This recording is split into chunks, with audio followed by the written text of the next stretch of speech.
When you love someone, you go to the mat. You go all the way, right? But how much of your heart are you going to put in when you know that this person that you love, that has bore children with you, could be ripped from you, could be passed around on a nightly basis to the friends of the slave owner, children that could be taken and sold away? How does one guard one's heart?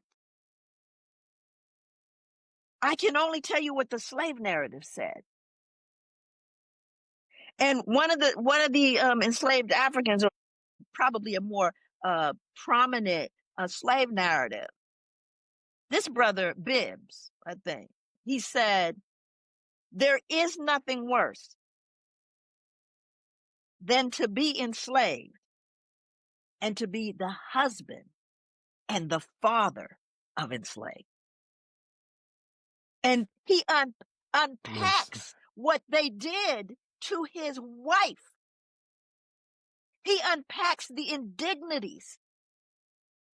That it's one thing to be enslaved, but it's far worse to be the husband and the father of the enslaved. Again, we don't want to do that deep dive because it's hard. Welcome to the Upfront podcast, where healing meets real talk on Black love. We're diving into why so many driven, self-aware singles are still searching for the one. From dating apps to deep therapy, emotional blocks to generational wisdom, we're bringing it all up front. You'll hear from psychologists, married couples, divorcees, influencers, all with no filters. If you're ready to heal first so you can love forever, this is your space. Let's get up front. What if I told you that the struggle for Black men and women to love each other isn't just personal, it's historical?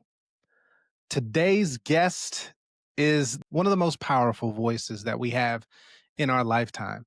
I call her a national, international, global treasure. But in the world of trauma, healing, and the enduring legacy of racism, Dr. Joy Degru is the voice of the voices of the voice of the ages. Dr. Joy Degru is a scholar, an educator, and public speaker whose groundbreaking book, Post-Traumatic Slave Syndrome, has transformed the way we understand generational trauma in Black communities. With advanced degrees in both social work and clinical psychology, Dr. Joy Degru has spent decades helping us unpack how historical wounds show up in our families, our relationships, and our systems today. She's lectured at Harvard, Yale, and Oxford, been featured on OWN, and in 2025 was named the Provost Distinguished Visiting Scholar at Morehouse College. Her life's work is about healing, and her voice is one we need now more than ever. And her groundbreaking work across the diaspora for global healing and reparations is also not to be overlooked. I am extremely honored and extremely proud to invite my friend, Queen Mother, I call her through text, mentor, and light, Dr. Joy Degru. Hello, friend. How you doing? Hello. Welcome. It's so good to be here. So good to be here. I'm so glad to have you. So listen, you and I have been trying to figure this out for months. And I can only say, I see what you're doing. So I'm just happy if I can get you on the phone. But you have been on a whirlwind tour, to say the least, this year alone. And we've got a lot to talk about today, for sure. There's a lot's going on. But I want to check in with you first before we go any further. How are you in this moment? I'm good. I'm good. I'm grateful. I'm humbled. Yeah. I love that. All of that. Yes, ma'am. Yes, ma'am. So look, we're doing some work with Upfront, trying to restore. We are working to facilitate 1 million Black marriages by 2035. And that number is not arbitrary. What we've come to know is that if we are able to, when we are able to impact 1 million Black marriages, that'll add $4.7 trillion into Black households over the next 50 years. And then ultimately the downstream impact on educational outcomes for children, health outcomes, and life expectancy are also correlated to marriage. But We've got a lot to work through first, and you are no stranger to the historical and intergenerational traumatic impacts that our community has had. And so I thought it best to bring your voice in because there's so much that's happening with Black folks today trying to find love, as it were, or healthy and sustainable relationship, and they're not doing the healing work first. So I think to ground people in their history and understand why we're having these challenges, I brought the perfect voice in. So I want to start by asking you, where is, I should say, what are the when we look at the marital rate today, we're hovering around 30%, the lowest of any racial group in the country. Um, that stat isn't just about rings or ceremonies. Really, it's about the unraveling of the Black family. So I would love to start just based on your research, your lived experiences, even. What are these deeper historical forces that have driven the wedges or this long-term decline between Black men and women when it comes to marriage? Well, I mean, you got to go. So if you go way back, we were Way, just way back. fine. If you go way, way back, we were just fine. We were really just fine. Folks were doing their lives. They were on the continent and moving through their lives. And with the insertion of this transatlantic slave trade, which people are now calling the trafficking of humans, trade sounds a little, you know, It's a little not soft. right, a little Right. soft, Right. or somehow not right. But Mm-hmm. since that period, we have to look at the systematic fracturing and deliberate and intended fracturing of Black family. Now, the good news was we brought with us all that we had, and we did not allow it to destroy us, even in the midst of enslavement and being sold and every manner of horrific experience that would destroy so many. It did not destroy us. Again, we figured it out. We had definitely had agency to be able to survive any of it, just the trip over, you know. So there were the cost happened immediately. And as you know, in my work, when in fact folks were marched sometimes from the interiors of Africa to the coasts where they were put on ships, we don't even have a record of them, the ones that Hmm. fought, that died, that were sick, that got lost along the way. We had a trail of tears. And so it started even before we got to the coast. And some people had never seen an ocean, Hmm. didn't never even understood what that was. But the divisiveness and the assault started immediately, even before people were placed in the dungeons. And I thought this was really um an incredible fact. I was just in Ghana, of course, we were in Ghana, That's but, right. and I've been to Ghana. That would have been my third trip to Ghana. That, I was hearing from lay people and others, historians, and now they've written about it, which is a good thing. And some things, which we have to understand, the folks on the continent didn't know about. In other words, there are people who live in Ghana that know nothing about the African American or the transatlantic slave trade to all these various corners of the world. They didn't even know. They don't learn it in school. Being told that by people, big people with degrees that said, no, we didn't learn this. Probably for some of the same reasons that we didn't learn it here. The shame, the fact that you have to acknowledge complicity, though it was forced complicity, you have to acknowledge that complicity. So there's a lot there. Well, one historian that I was with on one of my 3 trips to Ghana shared that when they brought the people in, before they placed them in the male dungeons and the female dungeons, women and girls, men and boys, they took them to a courtyard and they would rape the women and girls in front of the men, within 50 feet of them. And sometimes those men were their fathers, their neighbors, their brothers, their husbands. They watched them rape little girls and women, which immediately, you have to understand the psychological impact that had, not just the physiological assault upon the bodies of girls and women, but the assault upon the psyche of everyone. because they're saying that one over there, he can't help you. He can't save you. He can't protect you. And then he had to look on and feel emasculated by that. And then we know that some couldn't do it. They had to kill the brothers. They had to kill them warriors. They had to put them in the death cell and say, because they said, we're not going out like that. No.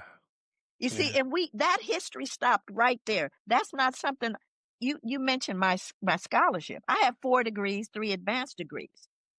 None of those degrees taught me this. That's right. None of them, nor do I expect them to.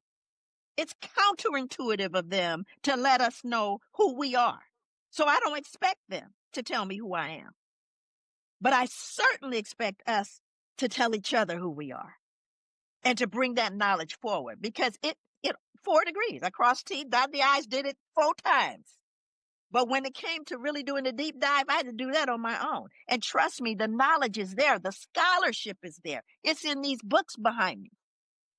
But those weren't presented to me in my formal education. Are you following me? Absolutely. So when I begin to look at these things and we start looking at where did it start?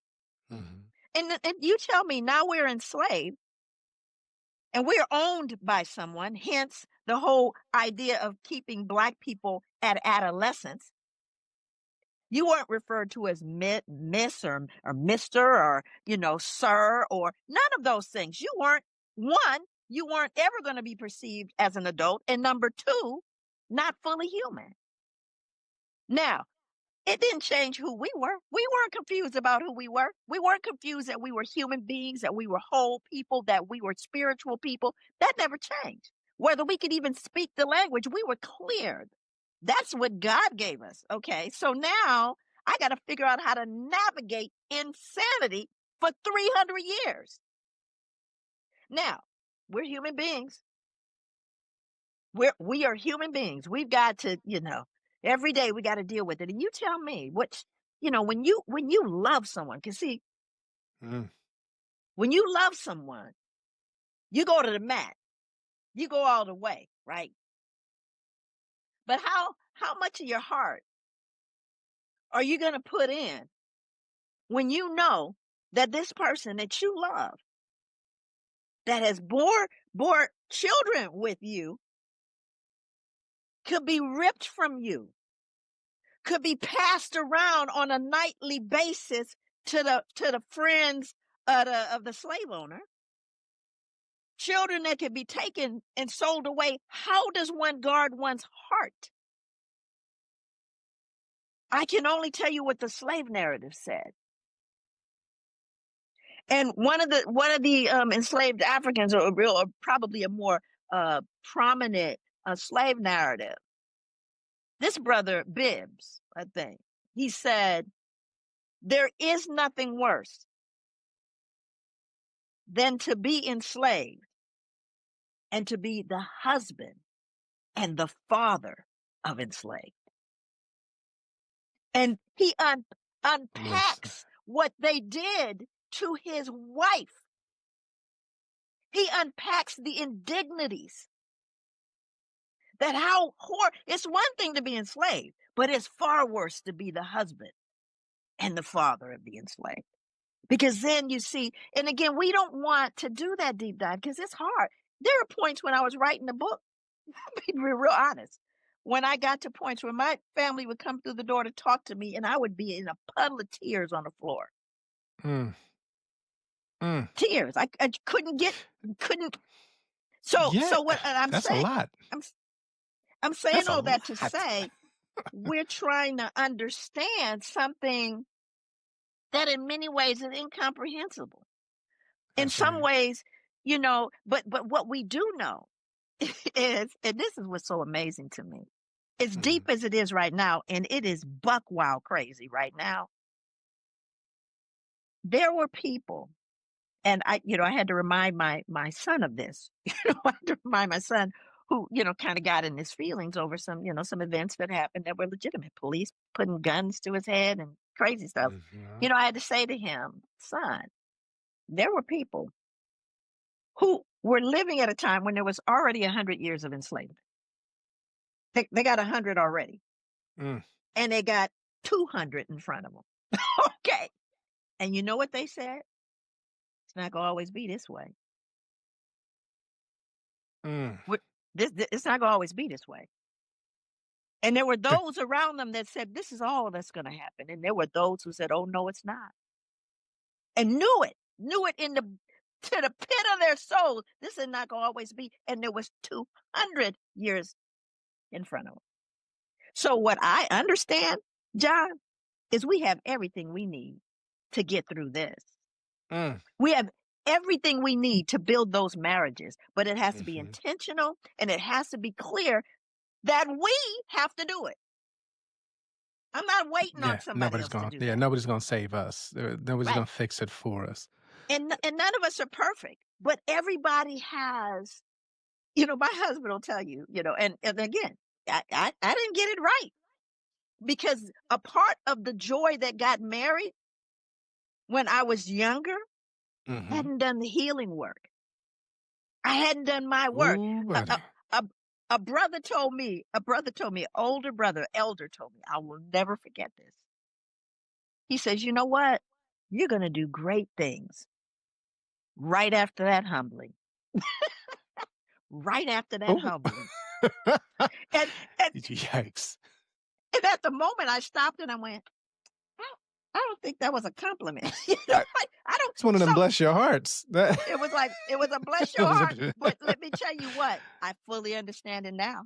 I fully understand it now, because I needed a humbling that would allow me the maturity to write post-traumatic. Oh, because man. it's one thing to say, I just sit down and get an idea. It wasn't about that, because I was all in. I had skin in the game the whole time, you see. And I needed to be prepared mentally, emotionally, and spiritually to be able to articulate it. Then I had to struggle with the emotions that I was experiencing on the front end when I would even just talk about post-traumatic, because there was this huge treasure trove of information that I had to dump in and to try to articulate to everybody that I saw. Every Black person, I didn't care what their level of education, I wanted everyone to get it.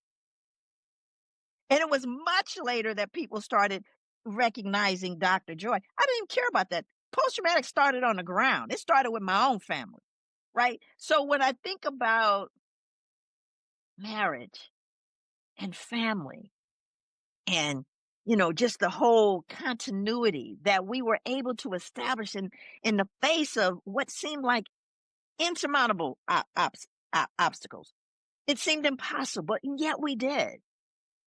And we can, and we will, and That's we right. must. We must. There's, like I said, there's no one coming for us. They're not coming to rescue us. But our ancestors are with us here. They're with us on this. Absolutely, absolutely, and I love that you've touched on the resilience, the resounding clenching of hope onto hope, or knowing. I don't want to say hope, because that seems like it removes the agency, but the knowing that this wasn't always going to be. I want to give people, right. So first of all, if y'all aren't subscribed yet, go ahead and hit the button. Stop playing.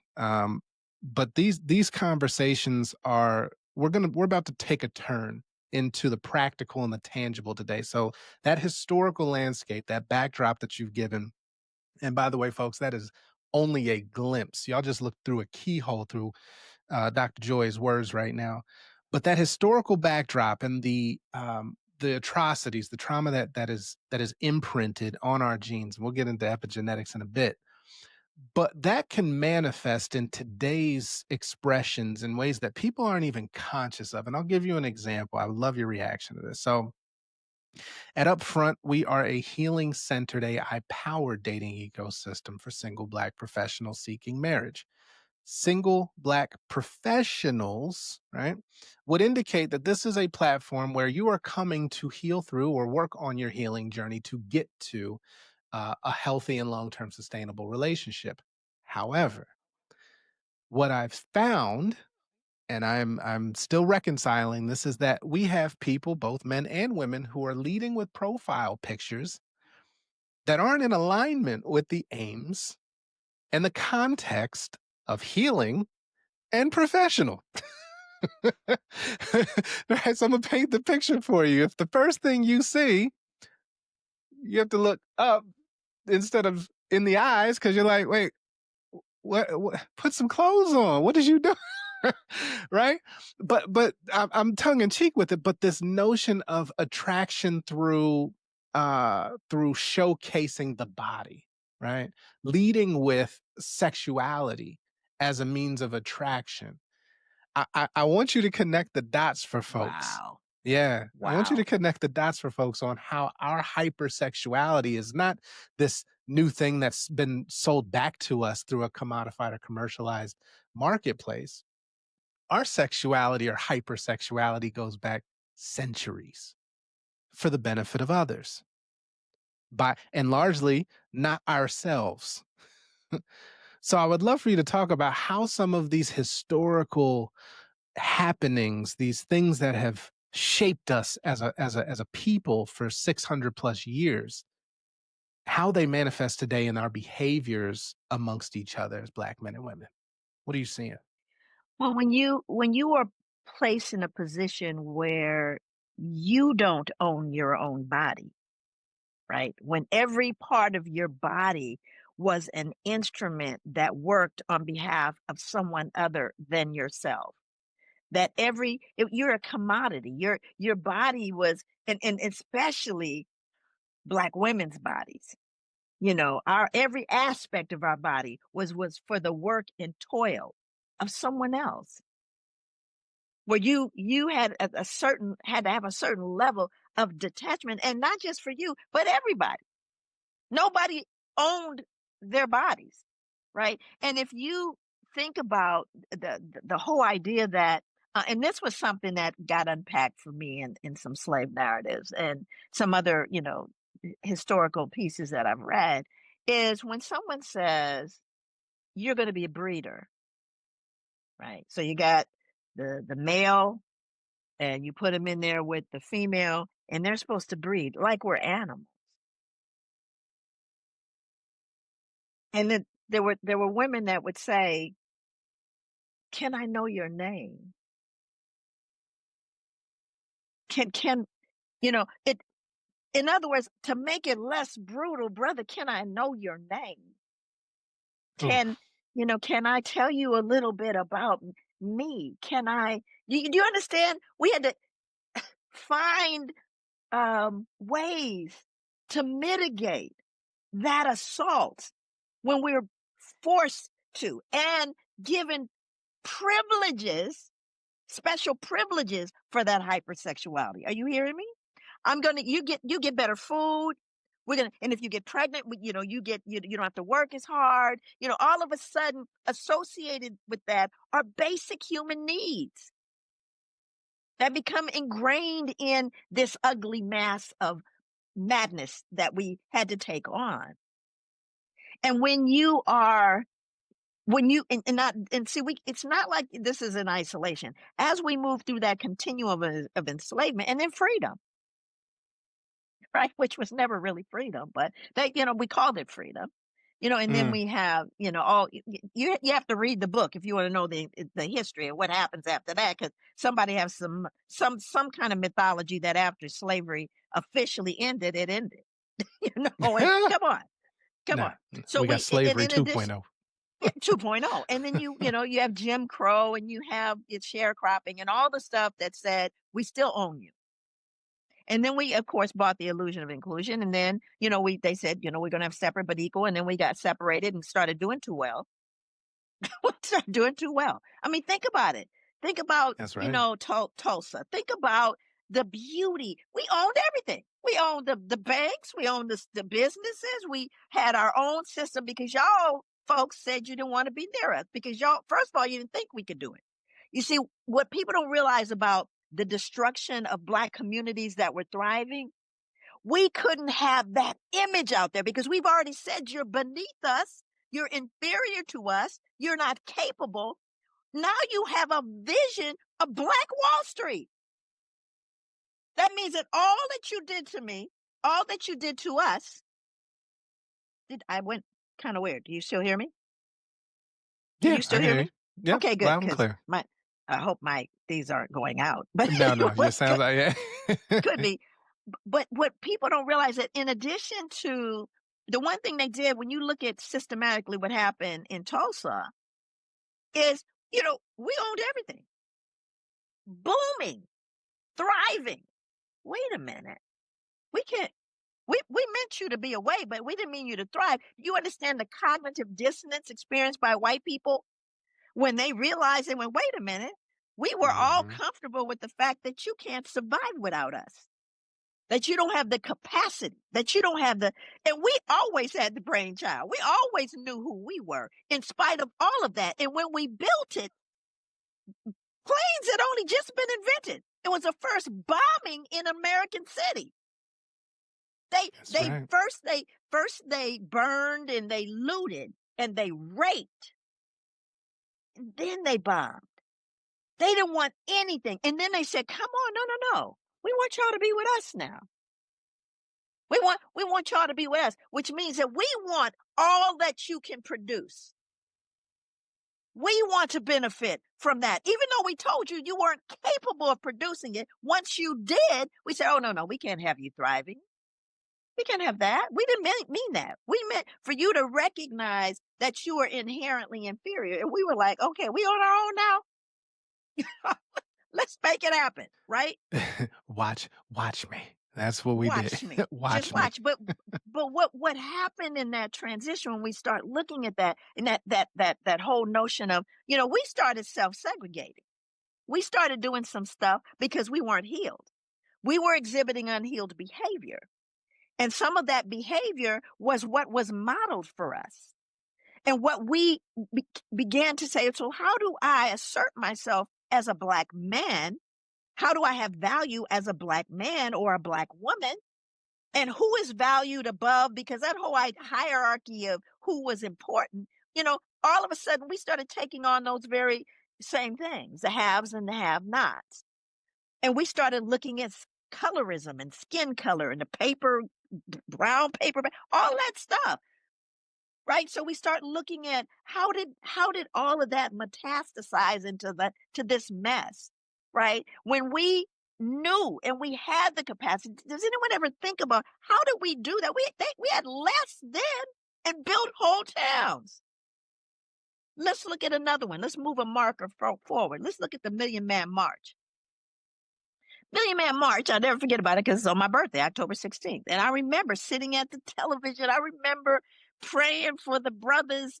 And how in the world, listen to me, you got 1 million Black men, first of all, coming together without incident.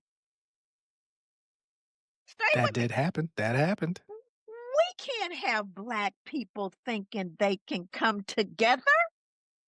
They found Especially not the men. two Black people to get on television and discredit it while it was still going on. The fear, do you understand the fear that engendered? Because if y'all can come together in love and in support and in brilliance, you might be able to come together for some other stuff too. And see, the bottom line is that never happened. Black people never collectively came together to take out white people. We didn't do that. Mm-mm. We came together to uplift us. Right.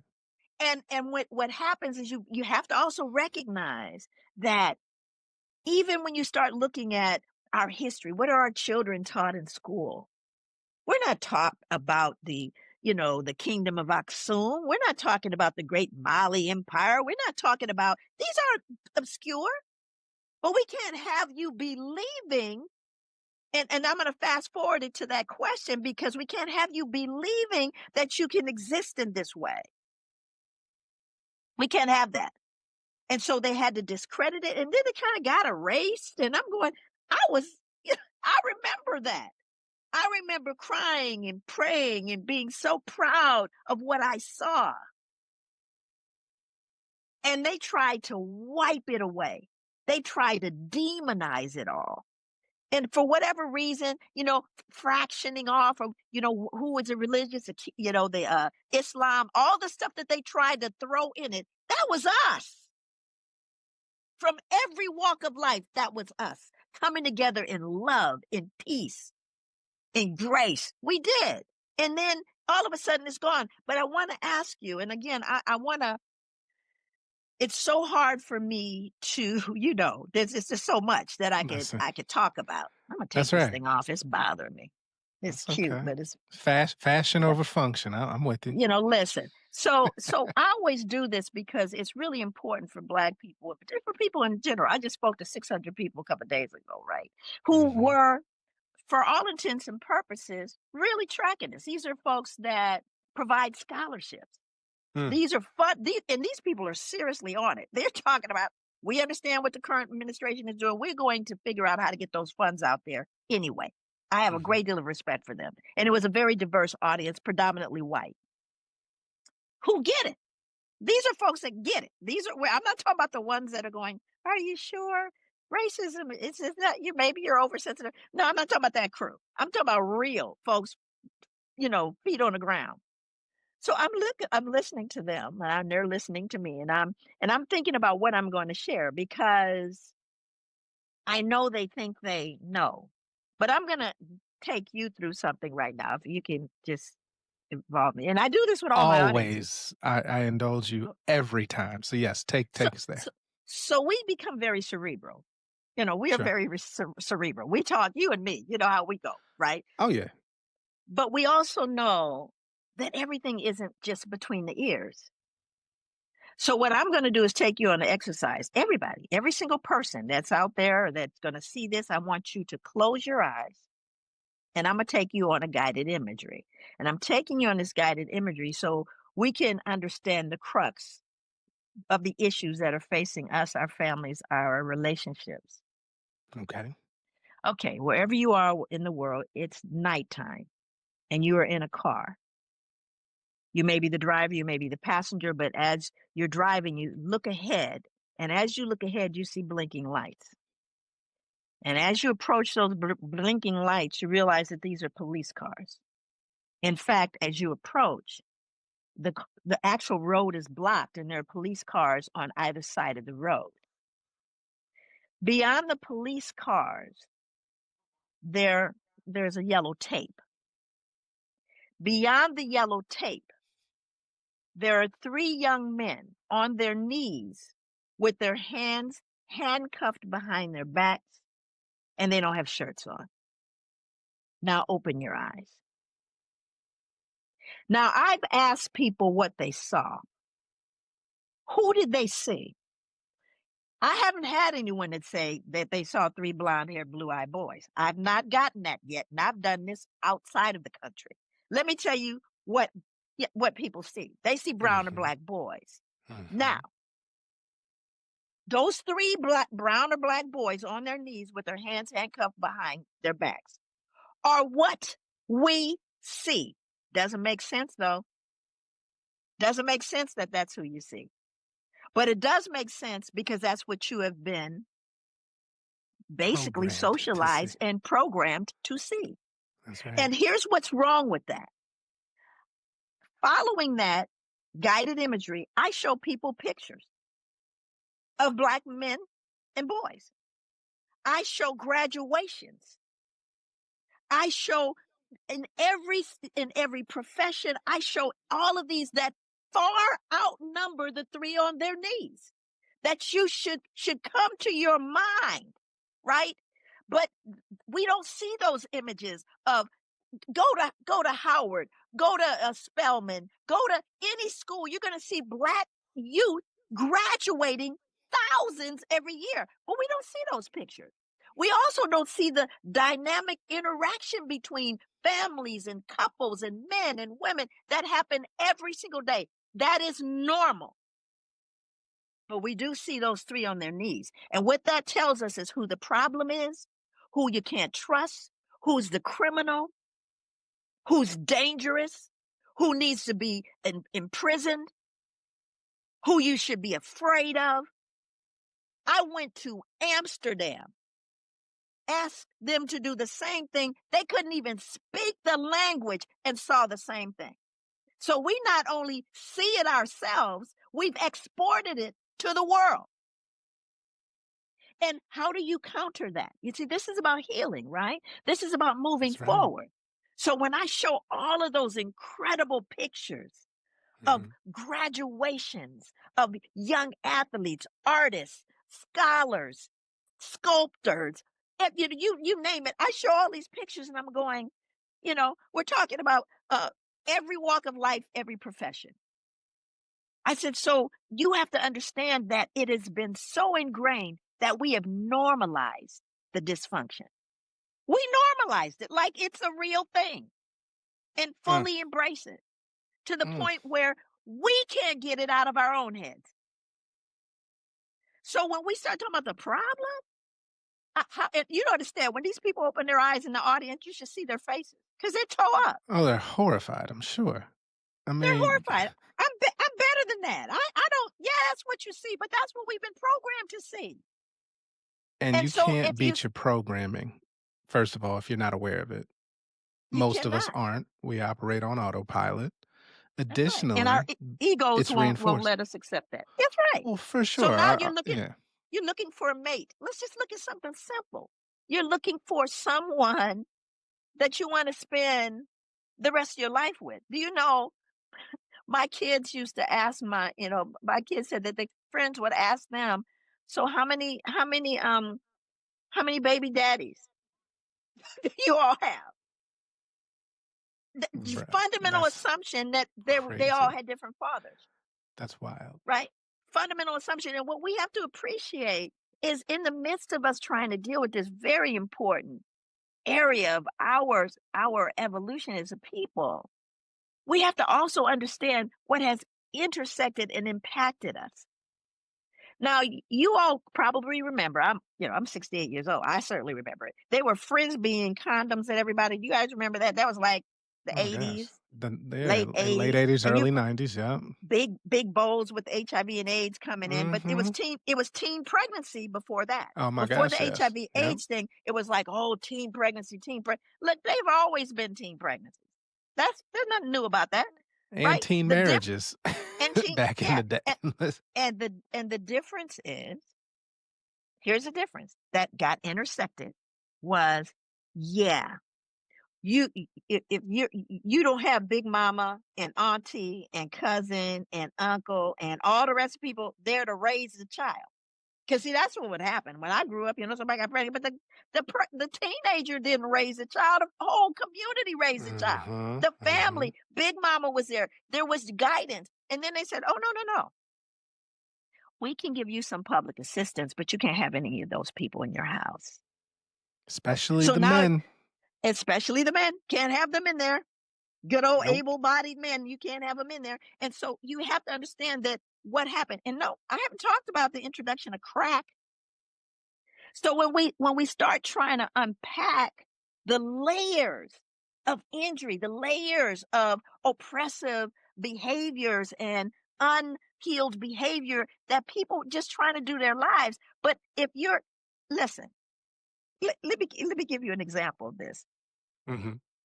I work for an organization where it's a nonprofit. I still work with that as a coach for this organization. Okay. And every year you're begging for money. Every year. It's nonprofit life. Yes, right. You're begging for money. So I happen to be in town. I don't live in where this organization is. And it was a big, they're going to the city council and they're trying to get the funds that the city is offering for these nonprofits that are working with Black families. Okay. So I'm now in town. I'm their coach. I'm the hammer now. I'm coming in, I'm sitting down there with the little mic and the people are in the little half circle up there looking down on us. Y'all know what I'm talking about. Yeah, sure. Right? Sure. So I'm just an extra thing. So the director of the program is going on and on. She's showing charts, pie charts, and how many people came in and how many matriculated. And the program was measured based on people coming in crisis and ultimately thriving. Okay. Right.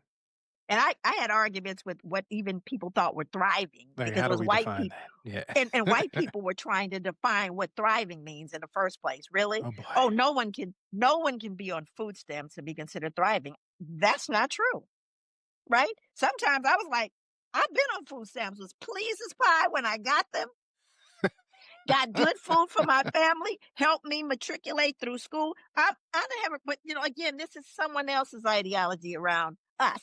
That's And here right. we are begging them for money. So now we get through the whole thing, and she's sitting there. She's very happy. She got her paperwork. And so one of the city council members says, and Dr. DeGruy, how do you think the families that you are serving are doing? Right. So I'm sitting there and I'm having a moment, right? So the director of the program is like, Oh shit. Joy, Don't do it, Joy. Don't do it. Joy, this is just all you got to do. We got it. You just got to close us out, right? And I'm sitting there, and I know that's my role. But I looked at the woman who asked me that. I said, I'm willing to bet my life that when you say family and I say family, we're not talking about the same thing. Right? So now the director sitting next to me is like, she's like going, oh man, and I said, let me give you an example, because this program deals with adjudicated youth and trying to get them, straight before they end up in an adult system. I said, there's a young man that is in the program because he violated a restraining order. Right. I'm telling her that this young man, that's how these group of people are together. Mm-hmm. I said, about Tuesday or Wednesday, his mother goes to the warm house, the warm spot. That's where she goes, because there's no electricity and there's no heat in her place where this young man lives with his younger siblings. So when it gets cold and they're hungry, he goes to the mother's boyfriend's house, which is where she is, to see if he can get some help for his siblings. That is how he violated the restraining order. Now, if I were to ask you, I'm telling the city council, who is a mature adult in this situation? Would it be his mother, who is the parent? Or would it be him, who is in a program for adjudicated youth for violating a restraining order for trying to save his younger siblings? Was that the family you saw? Whew. And so, because I'm feeling some kind of way, because I'm sitting here going, you get ready to ask me if it looked like whatever's between your ears? Right? I said, we should be putting everything we can behind the only functional, mature adult. And it ain't her. So what? Now we'll work with her. We got to work with her, because if I check her, I can go back and find some other things that got her there. Are you following me? Sure. Because she was only about, 15 years older than him. And what I'm saying is, there was no parenting. Mm-hmm. There was no whatever you got going on in your head. Well, they gave us some money. I think they even gave us some more money, right? Sure. But the bottom line here is, there's a lot going on that people make assumptions about, and we form opinions about who the bad people are. When you hear restraining order, when you hear that, you go, he must be violent. He must have hurt somebody. No, the boyfriend got tired of him knocking on his door, so he put out a restraining order on him. That's how it happened.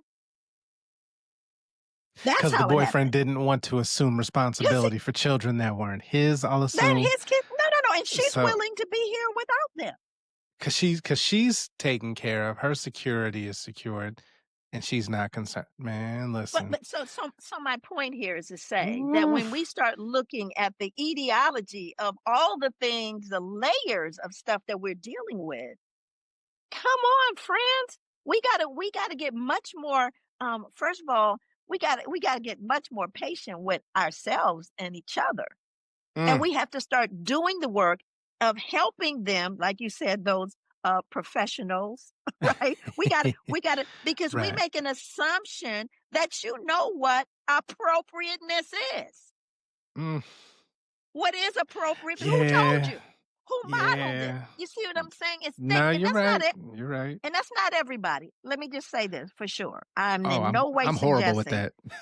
you Because I'm know, like, it's you know, common sense. Like, if you wear the uniform, somebody's going to approach you as if you are what is in the uniform, and then you can't be mad and be like, no, I didn't know that was a uniform. I just like wearing that. I didn't know. Right. I thought this was just, and so what I try to do in my work is, you got to meet people where they are. So we have to, let me just say this to you. We have to create the environment that fosters the capacity to be in a relationship, and a healthy one. Do you understand what I'm saying? We have to start, and that doesn't start when you see somebody whose butt looks good to you. It's got to Right. start. It's got to start way back here, and I don't even care. When I work with families, however their families are configured, to help build the foundation that allows a person to be able to make an informed decision in their lives.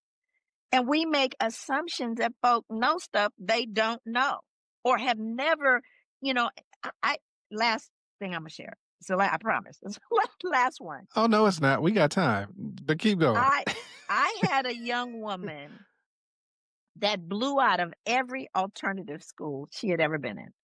She just, and Yeah. I was trying to mentor this young woman. Mm-hmm. And she said to me, because I actually moved out of state, and she said, Miss Joy, if I graduate from school, will you come to my graduation? And I'm thinking in my mind, yeah, I'll come no matter where you are in the world. I'm going to come to that graduation, because she had already blown out of 4 different schools, right? So I get this call, Brooklyn, New York. She's graduating. Small alternative school. She's so excited she don't know what to do. So she tells me, Miss Joy, I'm graduating. And I got a ticket. And I flew to Brooklyn. And I don't even think she thought I was going to show up. But when I showed up, and there was a small group of them. They had the whole ceremony. I still have pictures from it. And she was so excited. She grabs this other person, runs to me and says, this is her. This is Miss Joy. This is my second mom. She's like a mom to me, is what she's saying. And the person whose hand she had was her mom. So I am at this point, I'm trying to, first of all, I don't want nobody to get this mixed up. I go, we're talking about fictive kinship. It's just like, I'm just trying to make certain I'm not in any way infringing upon what this mother, what she might feel in that moment. I'm going to pay attention to that, right? And she goes, oh my God, I've heard so much about you. Would you be my mom too? Oh my gosh. Oh my gosh. Do you see what I'm saying? And she looked, again, I thought it was her sister. She was her sister. They're both beautiful young women. And I'm looking at her, and what you see what I'm saying? I'm going, oh, I didn't know how to answer that. But of course I'm saying, gosh, I'm here. You got me. You got me. I'm here for you. But she was sincere. She needed the mentoring. She did that herself. She never got it. But she grew up, she got older, and she had a child, and she raised that child. Are you hearing what I'm saying?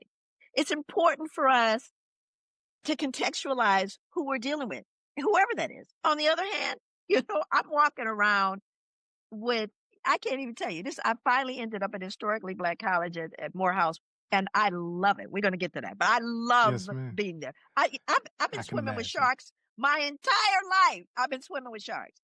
And for the very first time, I'm dealing with just all of these wonderful, beautiful young men. Right across the way is Spellman. Yeah. Incredible. It's not something I didn't know, but to be bathed in it on a daily basis is so powerful.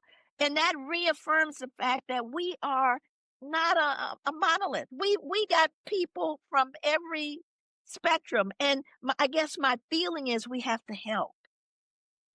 I was saying to John earlier, what my voice is at Morehouse is I feel like when I walk in, that's what I feel like.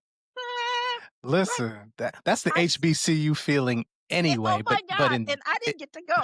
I didn't oh get to go. yeah, And that's I a told thing. him no. I said, here's the thing. Here's the thing. I said, we got to deal with not when you walk into the gate, but outside the gate. When you walk out, I said, listen, somehow we got to work. We got to work with what's outside the gate. And of course, nurturing, cultivating what's within the gate. No doubt. Wonderful, sure, incredible young sure, people. But we got to deal with what's outside the gate too. And somehow historically Black colleges, I know they're under duress. I know we're dealing with a lot, but we got to reach community on a level that we begin to share the knowledge, share the hope, yeah, share yeah. the vision, and again, build the capacity to make an important decision with who you want to spend your life with, who your life partner will be. We've got to So help cultivate that. that's critical. This is actually going towards a place where we have plans in our roadmap for getting to the HBCU level, right? That age, and really starting to drive home that yes, your degree will get you so far, right? And increasingly less and less these days, but who you choose to marry is a far more consequential decision in your life, right? Lord. So there is no curriculum within your collegiate experience that helps you discern how to choose, how to maintain, how to even establish a healthy relationship. In fact, on these campuses, you're engaged in some of the unhealthiest behaviors when it comes to relationships. And in some cases, this is like your last stop of consequence free decision making to some extent, right?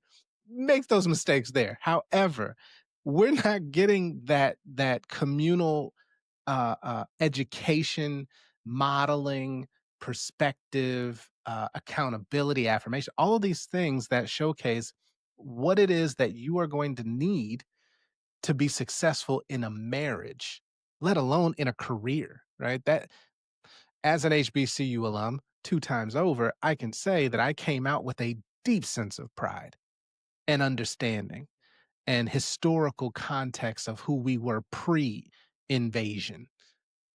But it did not prepare me for marriage, did not prepare me in a lot of cases to even do the work that I do today, which is not in my degree.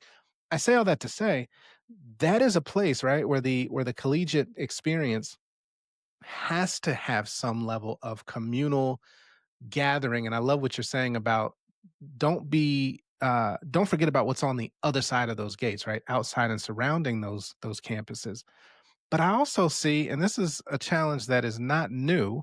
We've been dealing with this since 1866 and post emancipation, the intragroup dynamics of socioeconomics, right? The people in the gate are the ones that we look at, elevate, put spotlights on, and showcase, but the ones outside the gates far outnumber us, right? We're talking about 4.5 million freed people post emancipation.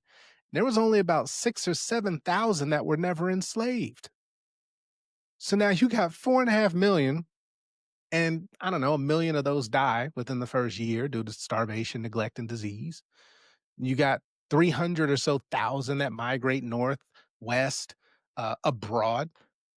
But 2.5 million went back to plantations as sharecroppers and tenant farmers, right? Some of us got some land, kept it after they tried to snatch it back, and 1,200 or so self-sufficient Black communities sprang up.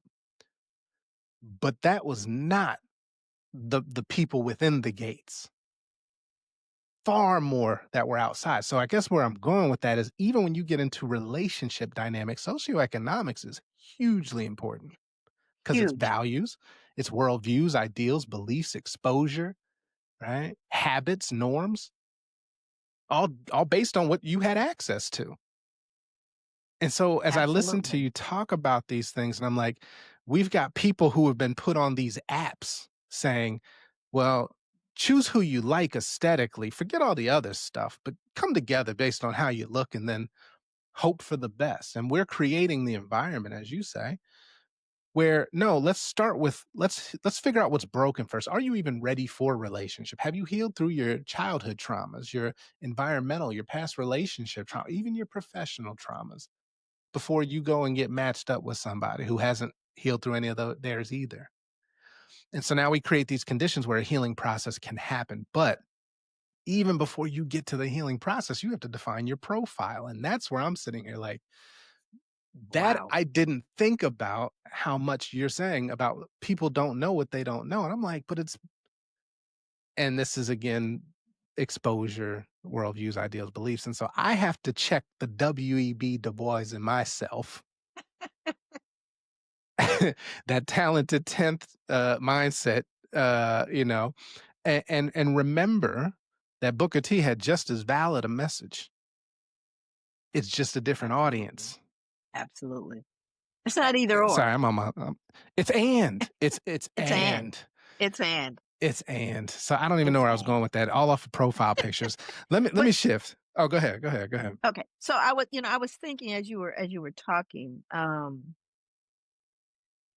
gosh, it's so hard. I always say this because it's so true. How we arrive at our self-concept, how we arrive at our self-concept is based on the significant others in our life that give us an appraisal of who we are.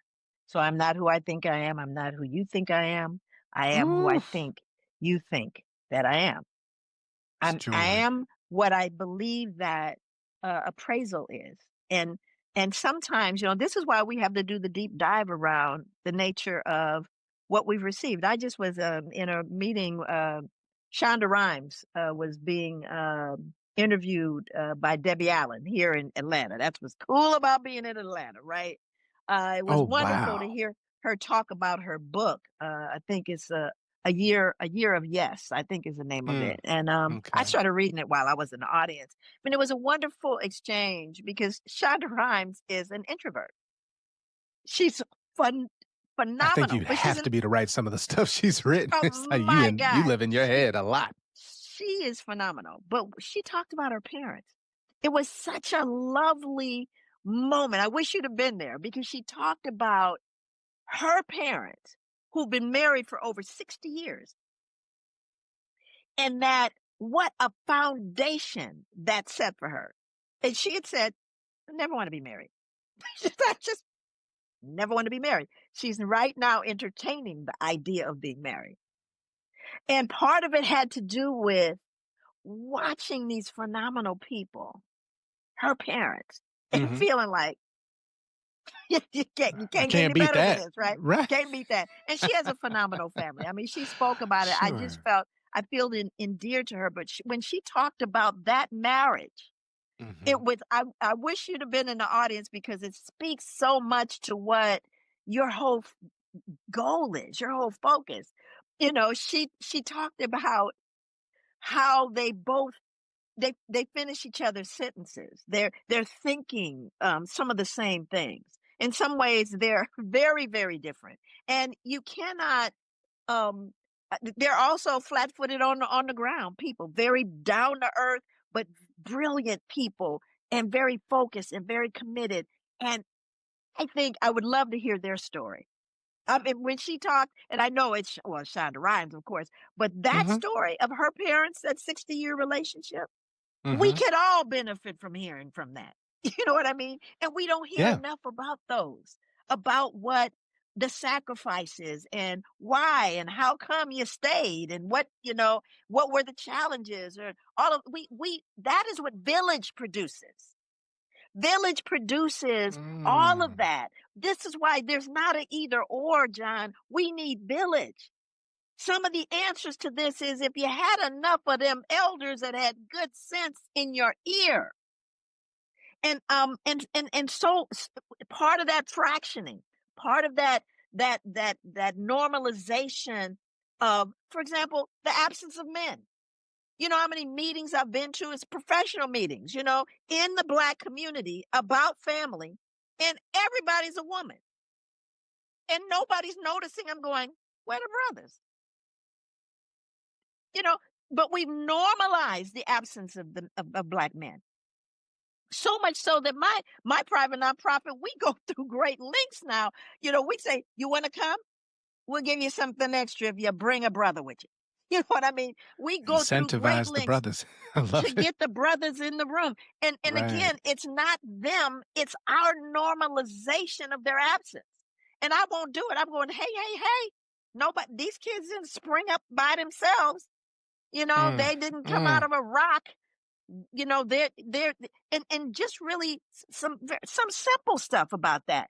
But I wanted to speak to specifically this whole idea that when you see within your own world lack of marriages, right? Where you a couple generations, folks not married.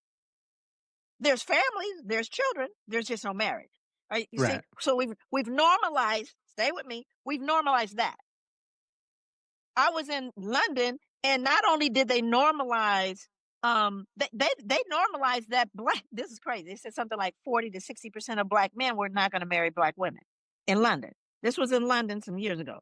So the sisters started thinking about their clock, right? Their biological clock. And they're going, well, I want to have children. So they basically choose a donor.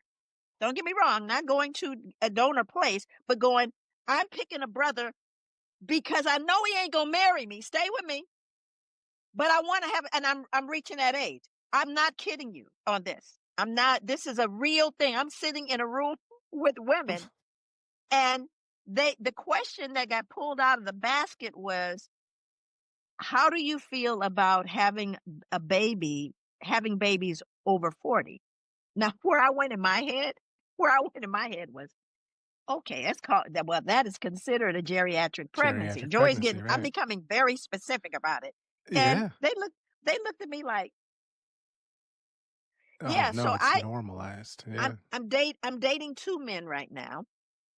One of them, he has lots of allergies, and I have allergies, so I don't think he'd be good.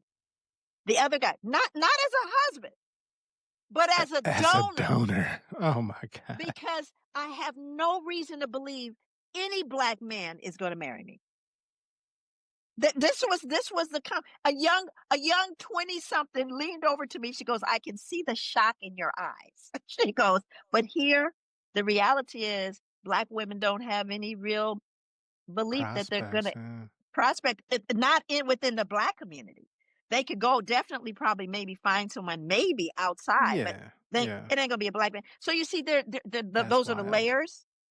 That's a different layer. If you're talking in London, you're gonna have a whole nother conversation, right? So now, this it's not on me to say right or wrong or good or bad. Whoever you choose, who you choose. But do you see? There's a layer there. And then my question as a social scientist is, what's that all about? And it gets back to what you're talking about in terms of the economics, in terms of what you can provide for me, in terms of how we're going to live, our level of, where are we going to be on the social economics, platform? Where are we going to land? And I think the other part, the reason why I brought that up in terms of, how people even view marriage and who that potential person could be, before we can get into the profile, if you believe that it's not in it for you. Do you see, fundamentally, my mama wasn't married, my auntie wasn't married, my brother-in-law wasn't married. That goes on and on and on. You start looking at these different people and their perspectives of what's possible. Just my belief about it, right? So there, we talked about this because I think I'm sure we've had so many conversations about learned helplessness, right? Oh, for sure. So when you get to the point where, and I share this with people because when I work in community, I'm always working with combating this notion of learned helplessness. Like, there's no chance in it for me, so I'm not going to even try, right? And that comes from where the etiology of that, it actually was done with animals when they started looking at learned helplessness. They would take animals and they put them in situations where, they put dogs in a cage, right? And they could electrify any part of the cage that the ground that the dogs were walking on. They could electrify it. And they would turn on a red light. And when they turned the red light on, they would electrocute the dogs, right? So they're looking at reinforcement, really learned. What are the dogs going to learn from this, right? So the dogs learn that when whatever that little thing is comes on, they're going to shock me. Okay, right? So you're looking at a conditioned response. So then the scientists, the people doing this, decide, so we got to the point where you conditioned the dog that they would run to the other side, and the moment that little light would come on, they'd run, right? Because they now had learned that that's what's going to happen. Then they took away that element. They said, let's just turn the light on, turn it off, and shock them. You know what I mean? Keep it on, turn it off, shock them, and just start messing with it, right? You know what the dogs do at that point? No, what's They that? they just lie down. And they stop moving altogether because they've learned that nothing they do will alter the outcome. Mm. That's called learned helplessness. So when you are in an environment, human beings do it too. I was about to You say, know, yeah, there's a lot after of a while, conditioning. you begin to learn that I cannot produce a different result. And I believe that because of vicarious learned helplessness. If my mama couldn't do it, my daddy couldn't do it, my uncle, my cousins, the people in my family and my neighborhood couldn't do it, hell, I can't do it. I'm not even going to try.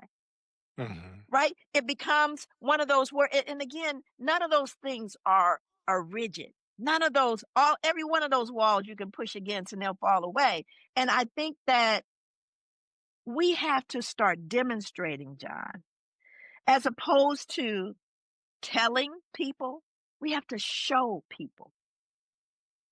People need to experience what we're talking about, right? That's right. Again, That's right. When I see some of the stuff that I've seen, Lord, that people call clothing. Now I'm 68. Okay, I'm old. I got a sweatshirt on and a hat, and because the seasons changing a little bit. I'm But cold. I'm cold. First of all, but I have. Don't get it wrong. I remember when you would be cold and cute. You got to be cute. If you're gonna be cute, you might you're gonna be cold, right? So I get that, and I get that I'm also from another generation. But I asked a question. I'm gonna tell you the truth. I asked a question of my granddaughter, who is now at Tuskegee. She's a junior Tuskegee. God bless. And all her friends have come here because they go from Tuskegee. They'll come here to Atlanta because something's going on. They'll stay at my house. Mm-hmm. So I'm always looking at them, right? And I already know where this is going. I'm looking at them, right? This is going. My daughter, but he is looking at me kind of with a side eye because I'm the grandmother. I'm the elder here, right? So rather than say, did you look at yourself before you walked out? Did you look clearly at what, I don't do that. I didn't go there. I asked them this question, which also got me in trouble anyway. But I said, you all believe in virtue, right? Just, name some virtues: kindness, patience, forgiveness, mercy, justice, Yeah. I said, I just want you to tell me where the virtue of modesty shows up in your life. That was the question. I thought I was okay with that. Yeah. Lord, like, what you trying to say? Oh my God. And I said, modesty means, I taught my daughter this when she was 3, because she would take her dress and pull it over her head when we, I go, listen. Yeah. And what I told her is modesty means not calling attention to yourself. Right. So I made it simple. And I said to them, I don't want to just know how it shows up in how you dress, but modesty shows up in every aspect of your life. That was part of my divine humbling. was to understand, that everything ain't about you. Okay. And I do Hmm. have a responsibility for how I'm impacting other human beings, Mm-hmm. however I'm doing it. I have my accountability for what role I am playing in impacting that other person, whether it's in how I carry myself, how I speak to them, how I'm dressed. I have accountability. Not only I have responsibility for their behavior, but I have responsibility for mine. And Hmm. I can't sit here and pretend that my saying that or doing that or showing that, it's up on. No, it's part of my responsibility. I have accountability there. And that's what I was trying to get to with them. Mm-hmm. That, no, you have the absolute right to be your full self and to represent and to reflect yourself. I'm just asking you, where does the virtue of modesty show up? Tell me. And they got mad at me. They got mad at me. They got mad at me. You held And up a and mirror, I proverbially, right? all I was trying to do was saying, does it fit in your life? Do you understand what it means for you? Is it a virtue in your world? And tell me just in any way, Yeah. right? And of course, my granddaughter had to come up with something, right? And Yeah. she talked about modesty and how she engages with her friends, and when she's dealing with people who are having problems, and not feeling like her voice is the only voice. She gave me some stuff, Okay. but it was very interesting because they immediately thought about what they were wearing. Immediately. Well, yeah, and I'm sitting there going, okay, when I do a little test when I'm walking around. When I see people, Mm-hmm. let me just be. I don't know if I can say this on there, but I saw Yes, a you whole can. ass, the whole ass. You understand me? The whole ass was out. Oh, I I was understand. like, I walked by and I was like, the whole ass. I'm like, not just No the coverage. little, Yeah. it was just first of all, when black women wear pleated skirts or black girls wear pleated skirts, and you got a bubble butt. Oh, it's a wrap. Those pleated skirts were designed for flat butts. When one's hiked up and that's what it looks like, right? So whole ass. First of all, it was a short pleated skirt, and then the whole ass was short. So now it's interesting what happened Mm. when I'm watching this whole little crew of young women. Mm-hmm. This was at the Morehouse. This was the Was it homecoming. homecoming? Oh, I'd yeah. never been. First of all, I'd never been to a homecoming. Oh, Honest to God. bless you. You've seen But some it was things wonderful. now. It was a great time. But I saw some stuff. Let me just You've tell you, seen some things now. I saw some stuff. But here's what struck me. There were young women who were standing with the one with the full view that started pulling down they started doing this. Right? Now it was really, that's all they did. Ah, interesting. So what it said to me, which was wonderful, was that one, I'm an elder, right? They're out. Sure, you get to be yourself. But there was something in them that didn't want to appear in a way that they didn't want me to look at them. Right. So they're all of a sudden they're pulling stuff down. Right. The other one, the one with the full body, turned around and looked at me like, yeah, what? I didn't have nothing to say. I didn't say a thing. It was just actually it Your was a presence. passing. It was Yeah. my presence. And what her Yeah. response to me was, I ain't pulling nothing down. I'm She showing doubled what I down. got. Yeah. She doubled down. Yeah. And some of Yeah. the other ones started kind of diverting their gaze. And, so what it spoke to, and this was a good thing. Don't get me wrong. I'm not judging. But Yeah. what I do know that there was something in there Mm-hmm. Yeah. that I triggered, not the men that I was with. I Sure. triggered it in them. And so what I'm saying is Ooh, that that's in strong. that moment, my response is, hello, ladies. This is, it's wonderful to be here. My response is not, girl, Lord, it Yeah. didn't go there because I needed them to know I love them. I Mm. needed them to know that I love you. I care about you beyond Mm-hmm. any of that other stuff that don't matter to me. I care about you, your well-being, your safety, your joy, your hope. I love you. And that's what I wanted to communicate to them. Not that something disparaging, but I like the fact that it mattered to them. Mm-hmm. Mm-hmm. Something in there ticked and mattered. And that's, I mean, I don't know them. They don't know me. But I do have a responsibility as an elder in my community. I have a responsibility. That don't mean I beat you down because look, I got stuff too. But I'm gonna love you through this. And this is the thing that I would say to you and to anyone that's doing this work is we have been so beaten down, so judged, so critiqued, so surveilled that Mm. we've got to have grace in our love. We have to really do that. And it's tough sometimes. It's tough. But again, you get in where you can, you do what you can. Um, That that's really all you can do. And interestingly, your story reminds me of something that happened recently for me in a similar vein. I'm I'm starting to embrace my status as Unc. I just turned 45 in September, so so now the kids call me Unc. But my son, who's 14, plays basketball at the local rec center, and we're walking in. There's a group of young boys who I'd say they're between 13 to 15, let's say. Three or four of them. One's holding the door, waiting for his boys to come out. His boys are in their lollygagging, and the boy holding the door holds it for me and my son. We pass by, I say thank you. Doesn't say anything. Fine. I get in about 5 steps forward, and the boy who's holding the door says, "Come on, niggers.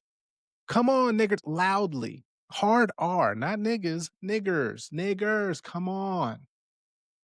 And I stop. And you have to have that moment with yourself that says, this ain't right and nobody else is checking it. And here nope, I got to say something. So I said, you know what? Went back. And by this point, his boys had come in. They're just out the door. He's still holding the door. And I said, excuse me, young man. First thing he did was he snapped. He said, sir. So he responded to authority and presence of male energy in that way. And he deferred to hierarchy. Fine. I said, don't ever use those words in your head or out loud when referring to your brothers. You three gentlemen are young kings in training. Honor that. And don't disrespect your ancestors or yourselves. They all were just like, sir, I'm so sorry. I apologize. They were, right? Now that could have gone one of two ways. it sure could. These are boys I do not know. These are young men I do not know. But their response gave me a hope, right? An insight to your point that there's something inside that just needs to be called out and called in. That's it. That's You know what I'm it. saying? Called That's in it. lovingly, and I didn't approach it with shaming and right. I elevated them in that moment. But my point is, you have to have that internal thought process to say, do I want to get involved because of what's possible? And look, we spent time in Ghana, and I think I wanted to touch on this, and it's so important because it connects. We spent a good 6 hours in one session talking about how do we restore trust amongst each other. And That's I've right. told this story to many of people. I And they're know. like, and I said, and we didn't come out with an answer, by the way. So, I mean, we've got the world's most brilliant minds, academics, scholars, lawyers, dignitaries, psychologists, and we still didn't solve that one. But we came out with some frameworks. But the point is, we don't have that village, that communal trust and obligation that did exist with, did you look at yourself before you went outside? You better not go outside looking that way because of the shame or perception it could bring upon the household you're leaving. So at some point, the shame, the stigma, the guardrails, the communal obligation and accountability mechanism disappeared. We are now operating in a world where we have multi generations, some who grew up in that village and that communal obligation construct. And then we have a whole generation where everything goes. That's There right. is no shame. There is no guilt. It's Yeah. all welcome. Yeah. Do what you will. Do what thou wilt. Yeah. That's And that's and where that's where we're at. and I just want to interject something here that it is Please. not, most of my work, that actually, my work around violence and trauma was with boys and men. that's it. At least 6 years, 9 year total working with the research that I actually published on eventually. But I don't want to in any way put this in the space of what females have to do. Okay. So I don't want this to bend into, oh, girls just need to. No. These young brothers That's got. not. And and again, just to give you an example, when my granddaughter, and I'm thinking, and I'm so excited, again, working with HBCUs, and she talked about, the election, and she was horrified because she called me to tell me that when she was talking about the election, and these are college age, able to elect folk population, and these young black males would say, "Can't no woman do nothing. Can't no woman run a country." Said it out loud to her, right? And was standing on it. That ain't no role for no woman, right? So when she said that, she was kind of hurt.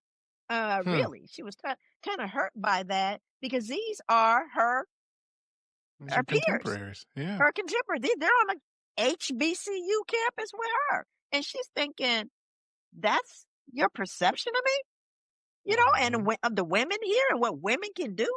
Oh my God, you need to get some exercise in who was carrying folks through these generations of trauma. Y'all, you need to know something, right? And to understand your history a little better, so you can understand how ridiculous that statement was. But again, it's not either or.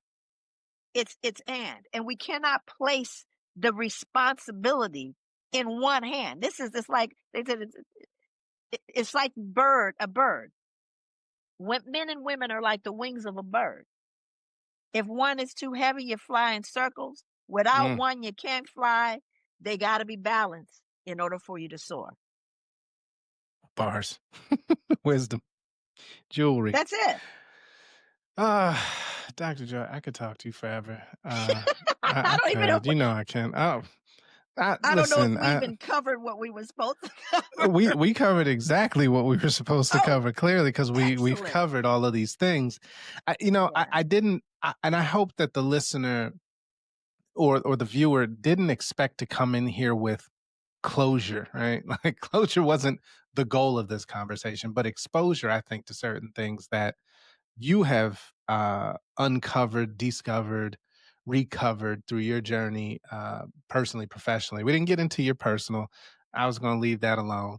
You know what I'm saying? And it's nothing bad, right? But you've had your own experiences as a woman, as a mother, as a wife, that have shaped your perspective on the work, and your centering focus on community now, right? And all the work that you've done that's centered on community. So maybe that's a part two. Maybe that's the live stream when we come back in the next season here. But I want to be respectful always of this construct of time, because we get so little of it together, but we don't get any of it back apart. I would love for you to leave us with some words as you see where we're headed. Give us some words imparting, please. I've been thinking about that. I was actually thinking about two things that I wanted to leave folks with, and that is that my daughter taught me a lot, and she has gone through a divorce. My daughter has gone through a divorce, and we have had conversations because I was divorced, and so, we have some real heart to heart. And the one thing I can say that she shared with me, and I believe is really important, is how to be a friend to marriage, how to be a friend to your friends that are married. And I am a friend to marriages. And and being a friend, I'm there to support, to build, to, in any way, nurture.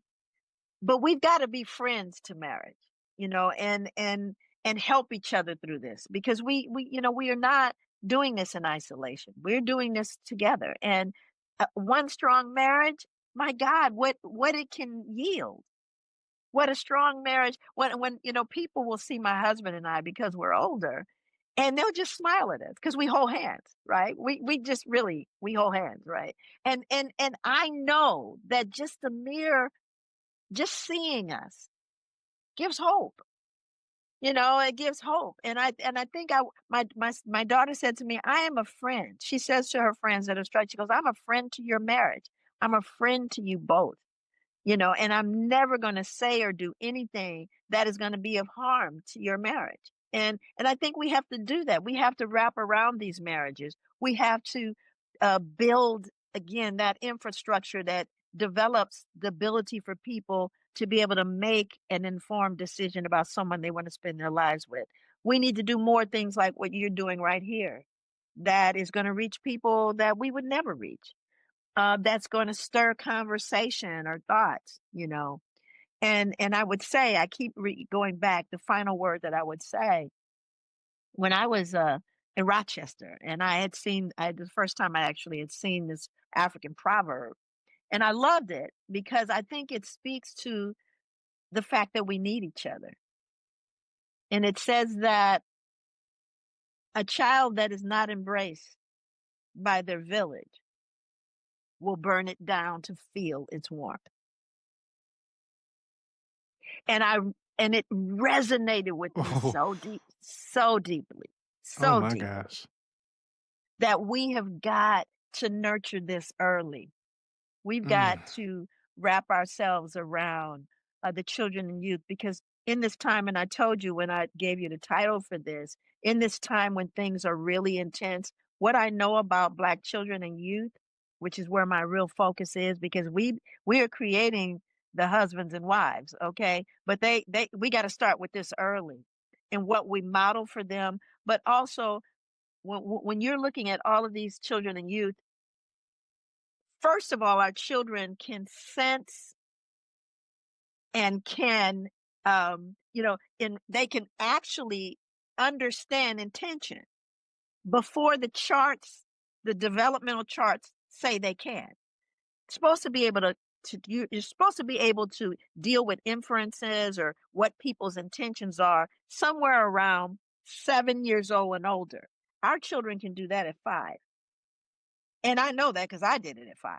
And sometimes they don't even have the words to describe what they're feeling, but they'll say, I don't think that man likes me. I don't think my teacher likes me. They'll use words because they are reading your behavior. I'm saying that to say that while we're dealing with all the rhetoric and crazy stuff that's happening as people dismantle what our ancestors have built, they're listening too. And they don't always know what to do with that. And it creates anxiety that they can't articulate. I mean, young, because they're reading your behavior more than anything else. And not just mom and dad, but all the people in their environment. We're all responsible for village, right? And just know that while these stressors are happening, people are losing jobs, they're losing hope, which they should not lose, especially not at this point.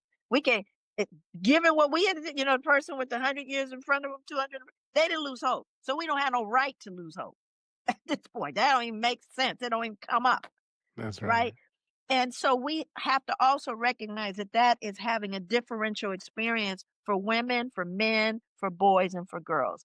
And we need to embrace everybody here, because the suicide rate, friends, the suicide rate of Black people has gone up, and Black males is like over 30 times higher than their white counterparts. So we need to start paying close attention to what's going on and understand that these environmental stressors they're not going away. It's some centering, and we need to, like I said, I'm oppressed love and bringing love and joy. And my daughter always says to beam love and light. We have to do that and we need to talk to each other. How you doing? No, don't say, oh, I'm all right. Let's talk. What's going on in your life? Do the deeper dive, because there's a lot going on, and I'm stressed. I mean, if you ain't stressed, you ain't paying attention. You know what's going on. But understand too that there's some folks that don't have the tools to navigate that, and so it just gets internalized, and so we have to be careful with that. That's what I would say, so that they don't burn down the village to feel our warmth. Say that one more time. Say that proverb one more time, please, for the people that did not hear the first time. A child that is not embraced by their village will burn it down to feel its warmth. Listen, I wish that we had the wisdom of the Proverbs in action in modern day. Because those somebody said that at some point and they were like, yo, I gotta write that down. Like you know what I'm saying? And thank goodness they had the presence of mind to do so, or the griots in the village said, somebody need to write that down because these But are we do it. words We to have them. live by. We We still have do them. it. We Yeah, do. listen, you got a whole book Baldwin, that's a word. WEB. We got lots of Dr. folks Joy that have DeGru, you created better those put yourself proverbs. in that But pantheon. Listen, yeah, well, uh, she's like, no, you could do that for me. Look, I love our time together. I cherish it. I value it. And I'm grateful that we have bonded the way that we have over the years. And I was thinking about how we first bonded, and it was I through know.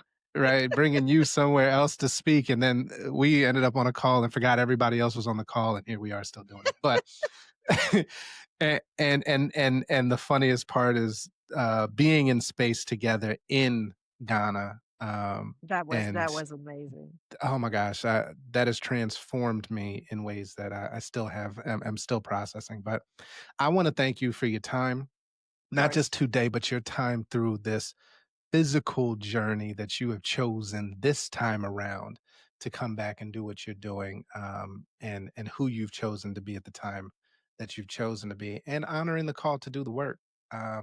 Some people get the calling and ignore it. Then they have to come back and do it again in another lifetime. I will assume you've heard the call in plenty of other lifetimes. And this one, you're like, I heard you. I got this. I'll do this time. But thank you for what you've contributed to so many. Every time your name comes up, it's always in reverence, and people that I don't know, and you know, uh, people that I'm sure you'll never meet. And you hear this all the time, but you are a light to so many, and so thank you. And Oh, showering you well, with praise and flowers and all those things. thank I you. know how you receive. You're like, yeah, all right, can keep it going. Yeah. But um, but I want to ask you to hold for just a second. I'll take us out. Uh, so y'all, what a gift. What a present in the present. And I want to thank Dr. Joy, Dr. Joy DeGru for her time, but not just for her time, but her brilliance, her heart, and for reminding us that healing isn't optional. It's a necessity if you want love to last, right? And that's in the interpersonal as well as in the communal. So if this conversation has stirred anything within you, don't just sit with it, share it, act on it, bring it to a friend in a network that needs to hear it. I also want you to take a moment and head over to upfront.love if you have not become part of this movement to heal first so we can love forever.